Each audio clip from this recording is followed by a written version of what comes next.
జీవితంలో సంతోషంగా ఆనందించటము పాపము కాదా అనే ప్రశ్న మీకు వస్తుంది కదా. చాలామంది క్రైస్తవులు ఇదే భావిస్తారు.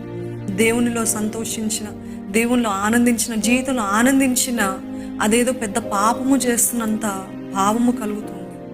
కానీ గొప్ప జ్ఞాని అయిన సొలొమోను స్వతహాగా చెప్పిన మాటలు ఇవి. అంటే మీరు అనుకుంటూ ఉండొచ్చు, దేవుడు నా శ్రమ పట్టించుకోడా, దేవుడు నా సమస్యలు పట్టించుకోడా, నా నిరాశ ఇట్లాంటి పరిస్థితుల్లో నేను ఎలాగ సంతోషం ఉండగలుగుతాను అని మీరు అనుకుంటున్నారు. కానీ ఒక మాట చెప్పిన, ఇది దేవుని చిత్తము.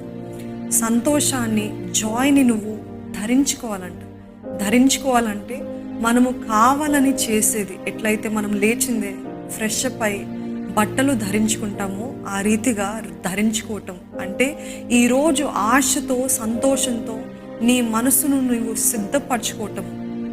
ఎప్పుడు నిజంగా సంతోషించగలుగుతామంటే దేవుడు ఉన్నాడు, నాకు తోడు ఉన్నాడు అనే ఈ సెక్యూర్ భావం, ఈ సురక్షితమైన భావము కలిగినప్పుడే. చూడండి,